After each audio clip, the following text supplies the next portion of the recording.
বাংলাদেশের সুনামধন্য একটা ব্যাংক ছিল, নাম হচ্ছে ইসলামী ব্যাংক। এটা সর্বমহলে স্বীকৃতপ্রাপ্ত একটা ব্যাংক ছিল, সবার কাছে একটা আস্থার প্রতীক হিসেবে বাংলাদেশে ছিল। ও আল্লাহ, এমন অবস্থা বাংলাদেশের হয়েছে, চোরের গোষ্ঠী খাইতে খাইতে বাংলাদেশের ব্যাংক, বাংলাদেশে ইসলামী ব্যাংকে জয় বাংলা করে ছেড়ে দিছে। তার মানে হচ্ছে ইসলামী ব্যাংকের মাঠে মারা শেষ। কথা কন্যা কে রে ভাই? গত মাসে নিউজ হয়েছিল ভয়ঙ্কর নভেম্বর ইসলামী ব্যাংকের, মানে ইসলামী ব্যাংকের অর্থর অবস্থা এত খারাপ হয়ে গেছে, অথচ যখন প্রতিষ্ঠিত করেছিলেন আল্লাহর নির্ভীক কিছু সৈনিক, আল্লাহর কিছু মাহবুব বান্দা, আল্লাহর কিছু প্রিয় বান্দাদের মাধ্যমে ইসলামী ব্যাংকের প্রতিষ্ঠা হয়েছিল একটা মাত্র কারণ, বাংলার মানুষগুলো যেন সুদ মুক্ত থাকতে পারে। তারা চেয়েছিল মানুষকে সুদ মুক্ত করতে, অথচ তাদেরকে মাইনাস করতে গিয়ে চোরের গোষ্ঠী, ডাকাতের গোষ্ঠী সকল অর্থনীতির ধস নামিয়ে ইসলামী ব্যাংক নামক আজকে সুনামধন্য প্রতিষ্ঠানকে ডাকাতের গোষ্ঠী সব সেটে পুটে খেয়ে ইসলামী ব্যাংকের মাঠে মারা একবারে সমানতালে শেষ করে দিয়েছে। আজকে বাংলাদেশে টাকা রাখবেন কোথায়? ঘরে রাখলে চোর আসবে, আর ইসলামী ব্যাংক সহ অন্য ব্যাংকে রাখলে ডাকাতের গোষ্ঠী খেয়ে ফেলবে। তার মানে আমাদের বাঁচার মতো আর কোনো কায়দা? জোরে কোন কায়দা? মাননীয় প্রধানমন্ত্রী অবশ্যই ভালো মানুষ, এতে কোনো সন্দেহ নেই। তিনি বলেন যে আমি ফজরের নামাজ পড়ি, 5 ওয়াক্ত নামাজ পড়ি, সকালবেলা কোরআন শরীফ পড়ে দিন শুরু করি। আলহামদুলিল্লাহ, এটা অবশ্যই ভালো কথা, আমরাও স্বীকৃতি দেই। তাহলে যদি তাই হয়ে থাকে, কোন চোরের গোষ্ঠীর কারণে বাংলাদেশের অবস্থা আজকে দুর্ভিক্ষর দিকে যাচ্ছে? এদেরকে ধরা দরকার আছে না নাই? আজকে নিরপরাধ মানুষদেরকে আজকে বছরের পর বছর, মাসের পর মাস জেলখানায় বসে বসে কান্দে, কোরআনের পাখিরা কান্দে, দেখার মতো কোনো লোক নাই। আর চোর গোষ্ঠীরা আজকে লক্ষ কোটি টাকা বিদেশে পাচার করার পর বাংলাদেশে বুক ফুলিয়ে বেড়ায় আর বলে কি সিনু আর কি হনুরে। কথা কন না কে ভাই? আপনারা রাগ করতেছেন মনে হয়, খুব বিরক্ত হচ্ছেন। মুসলমানের সন্তানেরা একটু ধৈর্য নিয়ে কথাগুলো যদি শোনেন, হৃদয়ের কথাগুলোই বলার চেষ্টা করব।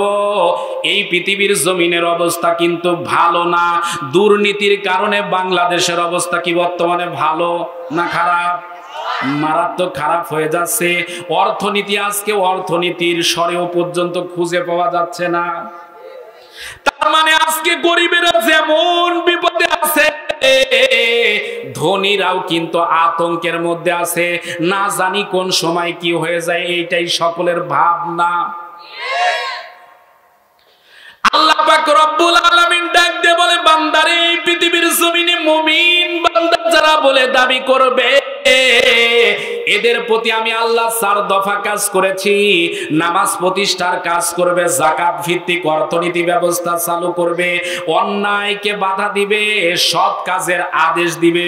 বুঝে থাকলে বলুন তো, সৎ কাজের আদেশ দেওয়া লোক এখন পাওয়া যায় কম না বেশি?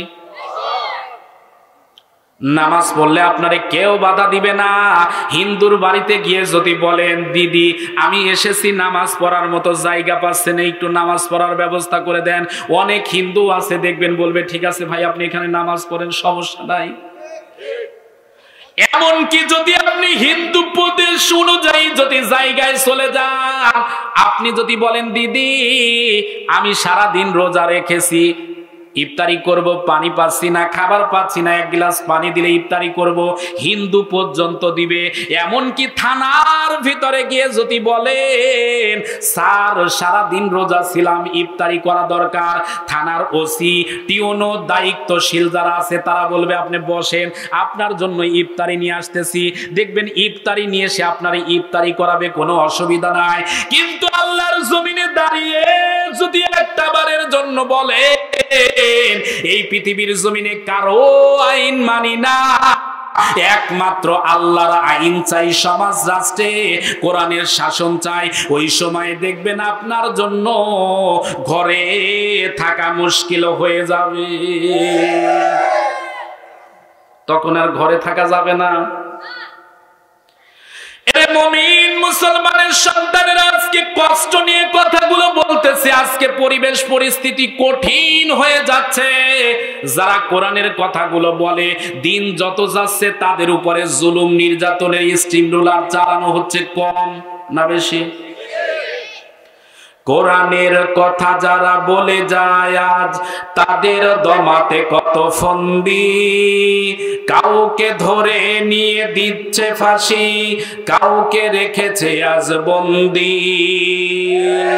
কোরআনের কথাগুলো বলে যায় আজ তাদের দমাতে কত ফন্দি, কাউকে ধরে নিয়ে দিচ্ছে ফাঁসি, কাউকে রেখেছে আজ বন্দি। হক কথা বললেই জ্বলে যায় গা, কোরআনের কথা সইতে পারে না। জানি না কেন আমাদের তরে তাদের এত বিদ্বেষ। জেল জুলুম হলেও হবে, জেল জুলুম হলেও হবে, বিবেকের কাছে তবু রব নির্দোষ। মহান প্রভুর কাছে রব নির্দোষ। কোরআনের কথা আজ বলে যায় আজ তাদের দমাতে কত ফন্দি। কথা কর না কেন ভাই? এদের থামানোর জন্য চেষ্টা ফিকির আছে না নাই? আজকে কোরআনের হক কথাগুলো বলার কারণে কোরআনের পাখিগুলো খাঁচায় বন্দী হয়ে আছে। একটাও কারণ নাই, একটা অপরাধ নাই, শুধুমাত্র একটা কথা। নির্বিঘ্নে কোরআনের হক কথাগুলো জাতির কাছে বলতে চেয়েছে, যার কারণে মুফতি আমির হামজার মতো আজকে কোরআনের পাখি জেলখানায়। কি অপরাধ আছে আপনি বলেন? কি অপরাধ আছে? আল্লামা মামুনুল হক যে মানুষটার কথা শুনলে শাইখুল হাদিসের ভাষ্যগুলো যেন চোখের সামনে ভেসে উঠত, আজকে সেই আল্লামা মামুনুল হকের মতো আলেম আজকে কারাগারে বন্দী হয়েছে। কি অপরাধ, কি অপরাধ! মিজানুর রহমান আল আজহারি মতো আলেম আজকে দেশ ছাড়া হয়ে আছে। শুধু একটাই অপরাধ, কোরআনের হক কথাগুলো জাতির কাছে তারা বলতে চেয়েছে।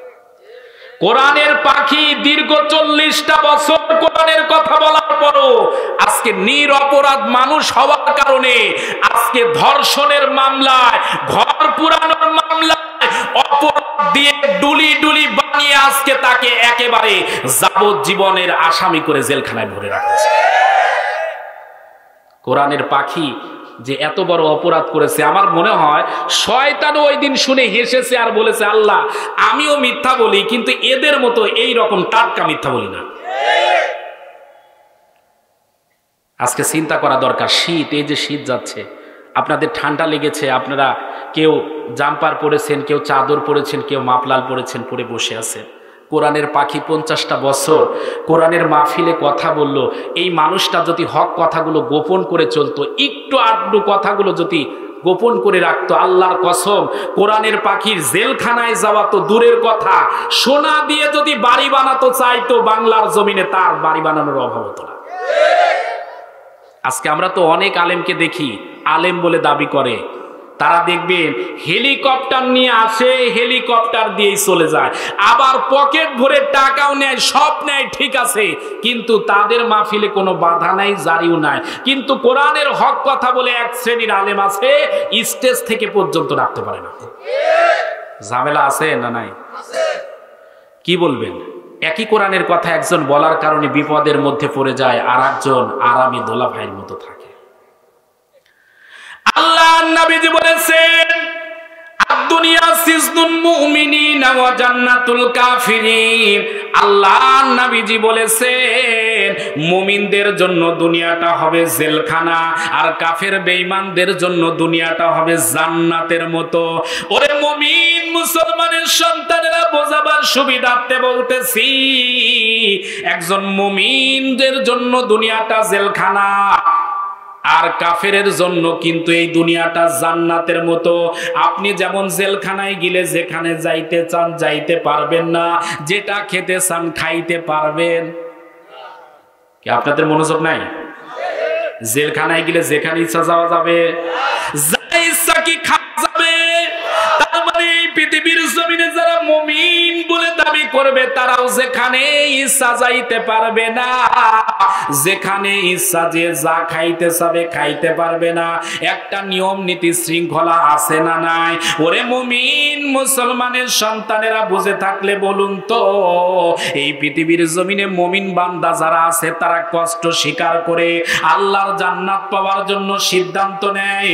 আল্লাহ পাক রব্বুল আলামিন বলেন, বান্দারে এই দুনিয়ার বুকে যদি তুই কষ্ট স্বীকার করতে পারিস, আমি আল্লাহ তোর জন্য জান্নাতের ভিতরে ঘর বানায়া দিব। আমরা যদি জান্নাতে ঘর চাই তাহলে বুঝে থাকলে বলুন তো নামাজ পড়া দরকার আছে না নাই? কিন্তু আজকে নামাজ আমাদের আছে ভাই। কিছু মানুষ নামাজ পড়ে আর কিছু মানুষ নামাজই পড়ে না, শয়তানি করে। কয়েকদিন ধরে মনে করেন গোসল করে না, তার কারণে চুলের ভিতরে জট, গায়ে পড়েছে সালা, আর হাতে আছে গাঞ্জার পট। ওকে যদি বলেন ভাই আপনি নামাজ পড়েন না কেন, ও বলবে নামাজ পড়ি না তাতে কি হয়েছে, ইমান বড় তাজা। এরকম শয়তান আছে না নাই? ওরে শয়তান, তুই যদি নামাজ না পড়িস তোর ইমান কোথায়? তো তুই ইমানই নাই। কথা কন না কেন? এগুলো পাঁচই দেখবেন নামাজ পড়ে না, রোজা ঠিক মতো করে না, পর্দার কাছেও নাই, শুধু দেখবেন শয়তানি জিকির করতে পারে। এরকম শয়তান আছে না নাই? মন চলেছে সুরের স্বর, কিসের বাড়ি কিসের ঘর, মন চলেছে সুরের স্বর, কিসের বাড়ি কিসের ঘর, আইসি ন্যাংটা যাই মুন্যাংটা, আইসি ন্যাংটা যাই মুন্যাংটা, ন্যাংটা হয়ে জিকির কর জিকির কর। এরকম শয়তান আছে না নাই? ওরে আল্লাহ নেই রাসূল নেই, শুধু বসে বসে দেখবেন শয়তানের মতো জিকির করে। আছে না নাই? শুধু জিকিরে বসে ও ও ও। এ কথা কন না কেন ভাই? আমি বুঝতেছি আপনাদের কষ্ট হচ্ছে খুব। ওয়াজটা একটু গুছাই নেই, ইনশাআল্লাহ কিছুক্ষণ পর থেকে ভালো লাগবে ইনশাআল্লাহ। মা বোনেরা দেখবেন রান্না করতে গিয়ে চুলাতে একটা কড়াই দিয়ে আগে তেল দেয়, তারপরে একটু গরম করে, তারপরে রান্না শুরু করে। হঠাৎ করে কি রান্না হয়? এজরে কোন রান্না হয়? তো একটু প্রসেসিং করা লাগবে না? একটু প্রসেসিং করার সুযোগ দেন, ইনশাআল্লাহ ভালো লাগবে ইনশাআল্লাহ। আমাদের দেশে এরকম ভণ্ড পীর আছে না নাই? কিন্তু এর মানে এই নয় যে বাংলাদেশে হক্কানি রব্বানি পীরেরা নাই। হক্কানি রব্বানি পীর আছে না নাই? একটা জিনিস মনে রাখা দরকার, এই বাংলাদেশে নবীরা আসেনি, এ বাংলাদেশে ইসলাম পেয়েছি আল্লাহর ওলিদের মাধ্যমে, এতে কোনো সন্দেহ নেই। সন্দেহ আছে? তার মানে আল্লাহর ওলিরা অবশ্যই ভালো, কিন্তু যে জিনিস যত ভালো ওই জিনিসের ডুপ্লিকেট কপি তত তাড়াতাড়ি বের হয়। মুসলমানের সন্তানেরা এবার আলোচনার দিকে যাই, একটু হৃদয়ের কান দিয়ে কথাগুলো শুনবেন, তাহলে বুঝে থাকলে বলুন তো নামাজ ছাড়া কি আল্লাহর জান্নাতে যাওয়া যাবে? এজরেকন যাবে? নামাজ যদি না পড়ে না আল্লাহর জান্নাতে যাওয়া যাবে না। এইটা বোঝাবার জন্য এতক্ষণ পর্যন্ত কথা বললাম। তার মানে নামাজ জান্নাতে যাওয়ার জন্য চাবি। নামাজ লাগবে কি লাগবে না? কিন্তু আজকে একটা নতুন আলোচনা আপনাদের সামনে উপস্থাপন করতে চাই। আল্লাহর নবীর এমন একজন সাহাবী ছিল, যে সাহাবী জীবনে এক ওয়াক্ত নামাজ পড়ে নাই, একটা রোজা রাখে নাই, জীবনে একদিনের জন্য যাকাতের অর্থ দেয়নি, জীবনে একটা দিনের জন্য ভালো কাজেরও সুযোগ সহজে পায়নি। কিন্তু জীবনের শেষ প্রান্তে আসার পর জীবনে এমন একটা ভালো কাজ করেছে, ওই ভালো কাজটার কারণে আমার আল্লাহ রব্বুল আলামিন তার জীবনের সমস্ত গুনাহগুলো মাফ করে আমার আল্লাহ রব্বুল আলামিন তারে জান্নাতি বলে কবুল করে নিয়েছে। এখন বুঝে থাকলে বলুন তো এই আমলটা শোনা দরকার আছে না নাই? কার কার আছে একটু হাত তোলেন তো দেখি। কিছু মানুষ এখনো হাত তোলেনি, আপনারা শুনবেন না? আচ্ছা হাত নামান। আচ্ছা আপনাদের কাছে একটা প্রশ্ন করি, আমাদের মৃত্যু আছে না নাই? মরবো না এমন কোন লোক আপনাদের এখানে আছে? যদি থাকেন একটু হাত তোলেন। যে হুজুর আমি মরবো না, আমি স্থায়ী, অমর, এমন কেউ আছেন? তাহলে আমার আপনাদের কাছে প্রশ্ন হলো, আজরাইল কয়জন বলেন তো? কয়জন? কে যেন বললো 2 জন। কয়জন? 1 জন। এ পৃথিবীর জমিনে লক্ষ কোটি মানুষ আছে, প্রায় 700 কোটির উপর মানুষ। একদিনে একই সময়ে হাজারো মানুষ মারা যায়। কথা ঠিক না ভুল? একই সময়ে হাজারো মানুষ মারা যায়। আমার প্রশ্ন আপনাদের কাছে, আজরাইল যদি একজন হয়, একই মুহূর্তে একজনের কাছে আজরাইল যদি যায়, বাকি মানুষের রুহু কবজ করে কে? জি, আজরাইল করে না ভাই? তাহলে এক আজরাইল সবার কাছে কিভাবে পৌঁছায়?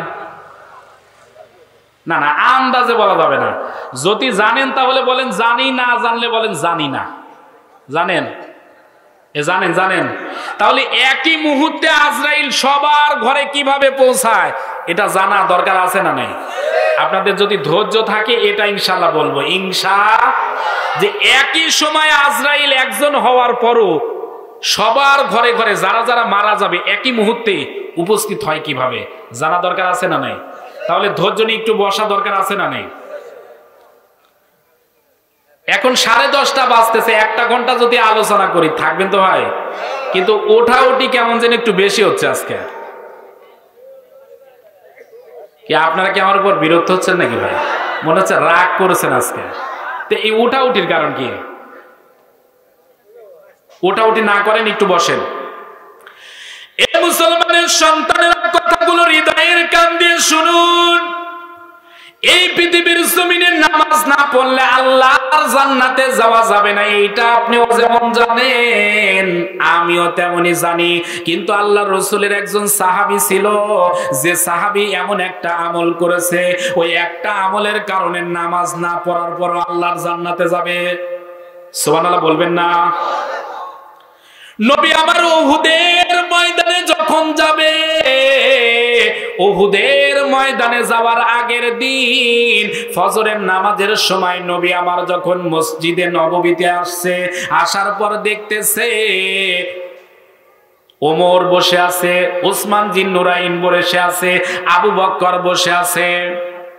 নবী মসজিদের ভিতরে ঢোকার পর হযরতে ওমর ফারুক রাদিয়াল্লাহু তাআলা আনহু খেয়াল করে দেখে যে নবীর চেহারার দিকে তাকাইলে ক্ষুধার্ত মানুষের ক্ষুধা থাকে না, যেই মানুষের চেহারার দিকে তাকাইলে জান্নাতের সুঘ্রাণ পাওয়া যায়, ওই নবীজির মনটা বড় আজকে খারাপ। হযরতে ওমর ফারুক রাদিয়াল্লাহু তাআলা আনহু ডাক দিয়ে বলে, নবী গো, কি হয়েছে একটু জানতে চাই। ইয়া রাসূলুল্লাহ, হাবিবাল্লাহ, হুজুর মনটা কেন খারাপ? এমন সময় নবী আমার ডাক দিয়ে বলে, ওমর রে, আগামী কালকে জিহাদের ময়দানে যাব, কিন্তু আমাদের ভিতর থেকে একজন মুনাফিক হুজুর ওরে 300 লোক নিয়ে ভেগে গেছে। বুঝে থাকলে বলুন তো, ইসলামের শত্রু ওই সময় যেমন দাড়িওয়ালা, টুপিওয়ালা, পাগড়িওয়ালা ওরে হুজুর ছিল, এখনো ইসলামের শত্রু এমন হুজুর আছে না নাই? এজরে গান আছে না নাই?